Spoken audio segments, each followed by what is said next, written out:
Now, we all know the role that Jesus plays in our lives, but what about the roles that Gabriel Jesus will play at Arsenal? Very, very soon we will be welcoming Gabriel Jesus to Arsenal someday in the next 1 week. And in this one, we're going to be taking a look at the 3 positions that Gabriel Jesus can play at Arsenal. Really, really exciting signing. Cannot wait for him to get started at Arsenal. So without wasting any more time, let's get straight into it. So before I bring in the tactical board, let me bring in the formation. So first we'll be talking about Jesus as a forward, the role that we are basically signing him for as a striker. And then you can expect the likes of Saka, Martinelli, or Smith, or Odegaard, Rafinha, whoever is going to be in and around him. So if Jesus, the first role he can play, the first role we're expecting him to play is as a forward. So if he does set up as a forward, this is what it could look like. So in the tactical board, the number 9 up front is Gabriel Jesus. I've surrounded him with Fabio Vieira as the number 21 in yellow. I've also put in number 7, which is Saka. We also have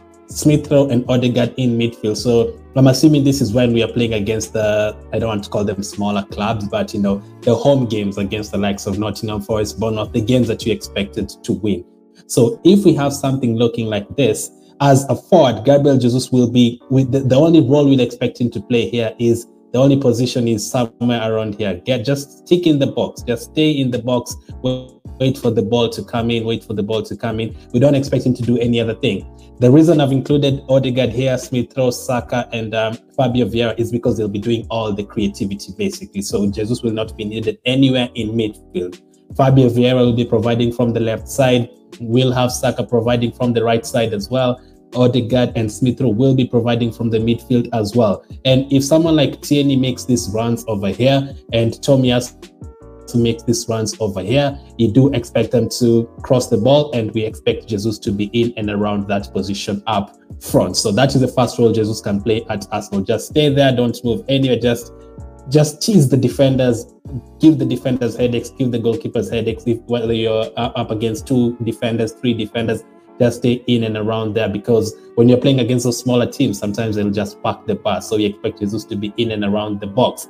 Now, he does score from a few headers. It's not the best or anything, but it depends on now how we start playing the game.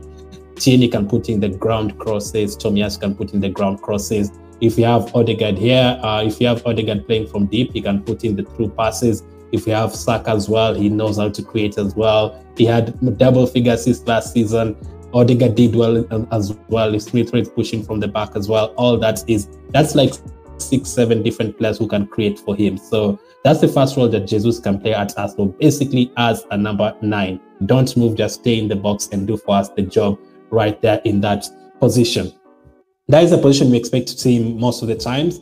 The second position is as a right winger. This is actually the position that Jesus plays for Brazil most of the time. So in this one, if we have Jesus playing in the right wing, it could only mean we have another striker. Let's use the players that we have right now. So let's put Nketiah there.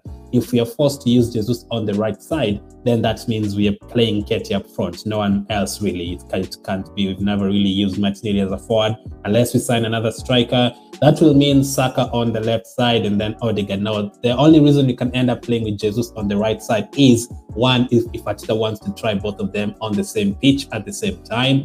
And number 2, if some of our wingers have injuries. So if someone like, let's say, Martinelli is out and Saka is out, both of them, and you're trying to rest them or something, or if you're playing a FA Cup game or a Europa League game and you're trying to rest those players, that is the kind of formation you can play with Gabriel Jesus as a right winger. So how might that look like? Now, if you do have Gabriel Jesus as the right winger, let's push him here. So just ignore Saka for now. Then let's just forget whoever is playing up front. So let's just put anyone there. 21 there, 7 there. Fabio Vieira does play as a striker sometimes as well. So let's just assume he's the striker here. Now, in this role, Gabriel Jesus would be expected to just deal with this position here. Don't come to the middle. Just stay on the right side. Sometimes if the ball is with Tierney, by the way, we need to introduce the ball. I mean, there's no way we can finish in the top 4 if we don't have a ball on the pitch, right? We are not an Alex Ferguson team. We don't cheat.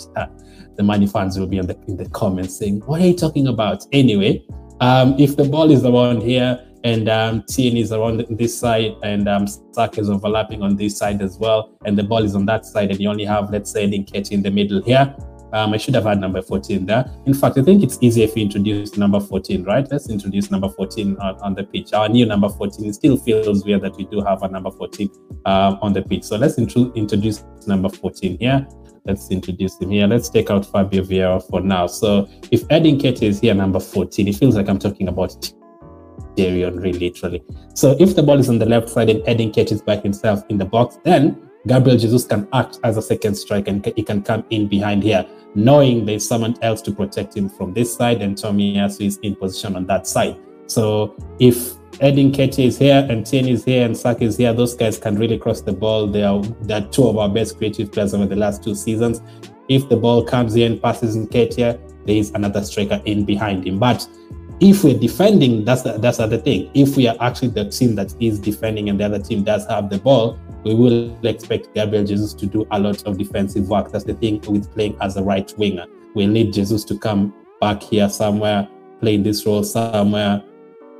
On this other left side as well, we'll need this guy playing like here, and Ketty will be the only one staying up front, basically. So if he's playing as a right winger, he'll be needed all this while. All this road will be his. All this on the right wing, he'll basically be hugging the touchline, but he'll be different because when Pepe plays here, you usually see him on this corner a lot of times. But for Jesus, we need him to come back, come in, and sometimes if the ball is on the left side, he needs to come here with the to try and attack the ball in case it passes Edu and Arteta. So that is the second role he can play at Arsenal. Nothing really fancy, usual striker and a right winger. But the third one is definitely a bit fancy because the false number 9 is something that a lot of teams use these days, and not many of them use it perfectly. Liverpool do it very, very well. Now, when Liverpool use the false 9, let's say we have Martinelli, Jesus, Saka, and Odegaard. When Liverpool does it, Firmino is Gabriel Jesus in that lineup, and they have Salah and they have Mane, and sometimes they have a midfielder coming in from deep. Usually, it used to be Wijnaldum. Wijnaldum used to be down playing in that role. Now, if you play as a false 9, things really do change because you needed to do a lot of things. Even our players, the players who are surrounding him, will have to change. So let's put Gabriel Jesus somewhere here in the middle, and then we'll need to have Saka. Saka is number 7. Let's put Saka here. Let's also put which number does Martinelli wear? Number 11, right? It's number 11. Let's introduce number 11. Let's now introduce number 11. This will be very fun for Arteta to do, by the way. These are a lot of players we will have in our squad. So let's introduce Gabriel Martinelli here. So the only way I can see us playing a false 9 is if we have a lot of attacking players surrounding him, players who can actually play as a striker, players like Martinelli. So let's also introduce Fabio Vieira, who scored and assisted a lot of times last season. Now, if he does have Gabriel Martinelli as the number 11 on the left side, he does have Saka on the right side. He does also have Fabio Vieira, who can overlap and get into the box.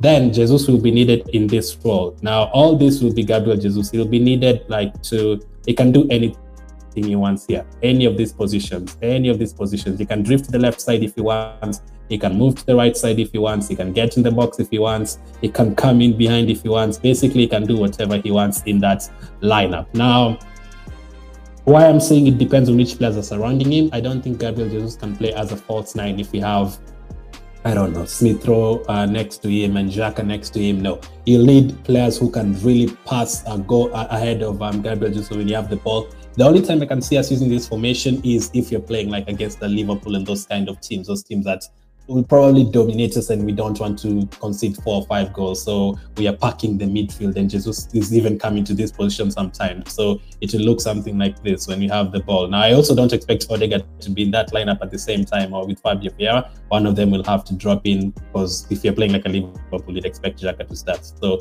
when our team, when Saka is somewhere here and Martinelli is somewhere here, Fabio Vieira, Odegaard, Partey, and Jesus is somewhere here, that's when we are really under the cosh against these very, very top teams, Man City, Liverpool.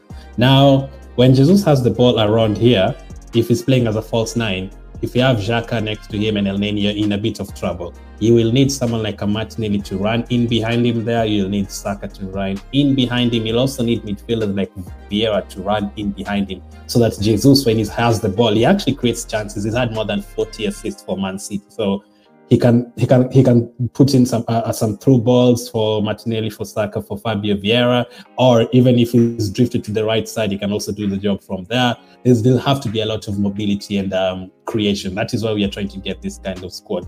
A lot of very technical and mobile players who can play anywhere. Saka can move to the left, Fabio Vieira can move to the middle. This can really confuse the opposition teams, which would be very, very good to hear. It's very, very good to hear. We are not going to be playing one style.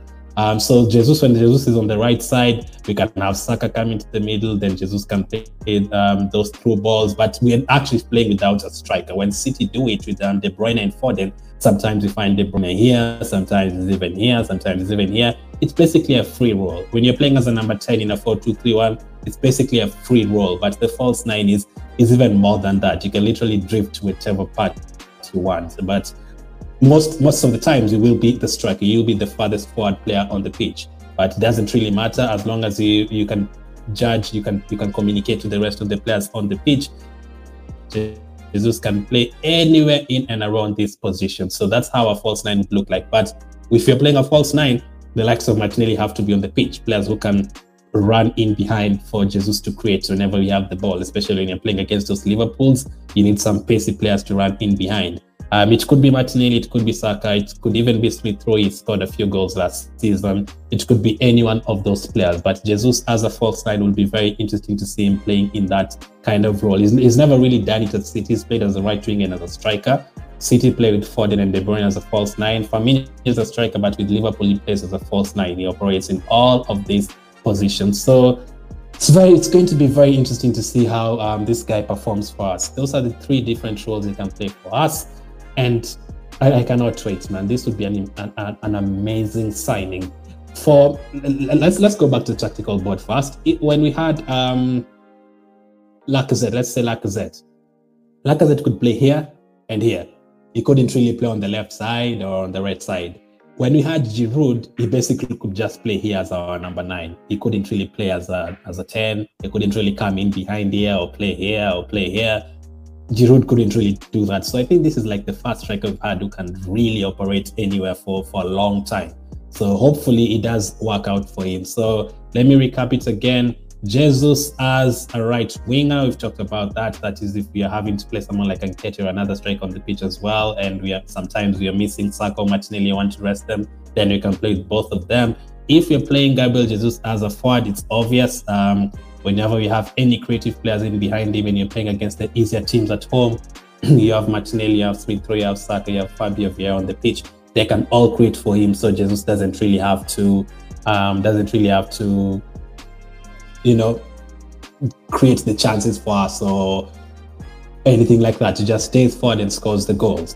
And the other third and final position is as a false 9. So Jesus can also play up front. He can play in the middle where Odegaard is. Saka can run in behind him. Sometimes Martinelli will be the striker. Jesus will be in behind him, but will not really be playing with the striker. We'll be packing our midfield with like 6 players at the same time. Or if you're playing a back 5, it could be like 5 players in midfield at the same time. No actual striker on the pitch. That will be very, very interesting, man. But yeah, with Gabriel Jesus, with Martinelli, with Smith Rowe, with Nketiah, with Fabio Vieira, with Saka, with Odegaard, if we add Rafinha to this team, my goodness, it's going to be really, really interesting. Thank you for watching. Hit the like button and I'll definitely catch up with you guys on the next one.